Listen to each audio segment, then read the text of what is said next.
to be decisive as Eintracht Frankfurt go on and win the tournament. Deserved, Craig? I think so, over the course of the 90 minutes. I mean, it's hard to remember back. I mean, obviously, Kevin Trapp made that save right at the end in, I think, 118 minutes from close range. To me, Eintracht Frankfurt were just a more composed side. Looked a little bit more efficient.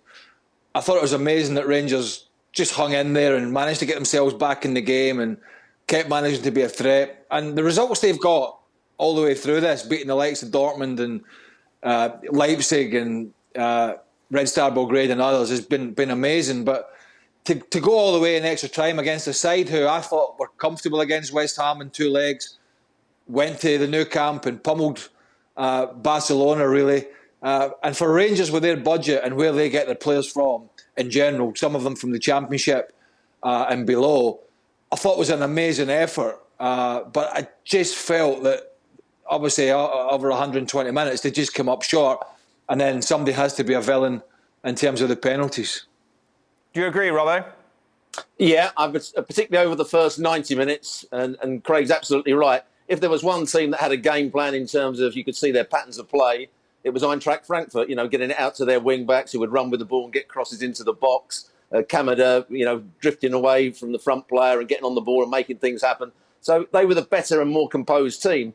But again, you have to give Rangers credit because they kept plugging away. They showed great energy, great enthusiasm.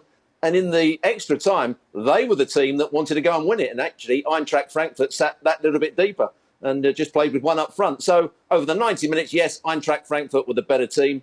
Over the extra time, Rangers were the side that looked as though they might win it. And as Craig mentioned, Trapp made that brilliant save right at the end. It has been far from easy, Eintracht Frankfurt's route to this final. Craig mentioned it, of course, beating Barcelona, beating West Ham, beating Real Betis as well. It's been quite the tournament, obviously, for them. And let's just focus on Eintracht Frankfurt against Barcelona, in that they needed to win at the Camp Nou.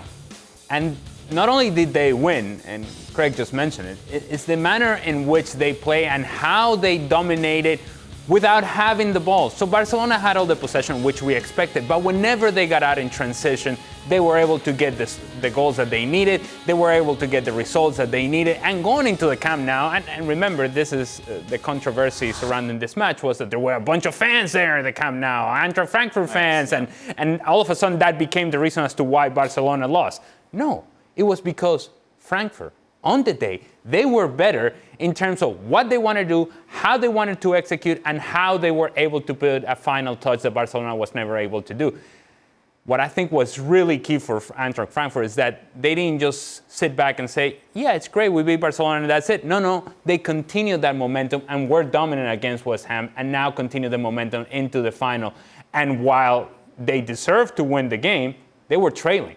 And it's a mistake by Rangers that allows Santos Borré to be able to score the goal, make it 1-1, then win it in penalties.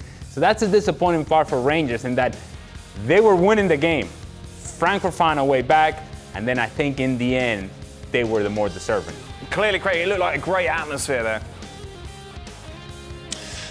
Yeah, and, obviously, I think one of the reasons is because and I know everybody wants to win competitions, but sometimes clubs get a little blasé about winning the Europa League and winning cups because some of the bigger clubs, the more successful clubs of recent years, are doing it more often, where here you had 2 clubs that it just meant so much to. It meant so much to the fans. Never thought for a minute, maybe Eintracht Frankfurt did, but certainly I would imagine Rangers at the start of the season had enough on their plate trying to defend the title that they won last season.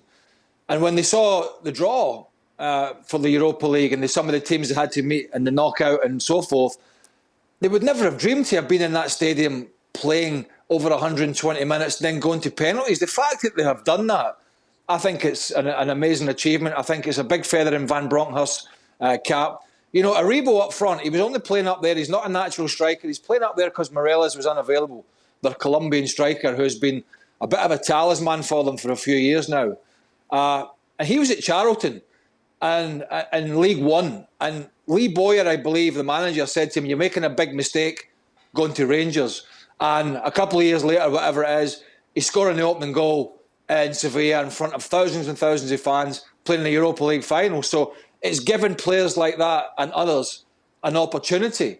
But I actually didn't think it would go this far tonight. Having watched Frankfurt in a couple of games recently, I was really impressed by the slickness, and I felt it would be a problem for Rangers. But actually, I was really impressed that even though they struggled a lot of times in possession, defensively, their structure and stopping Eintracht Frankfurt playing was actually pretty good.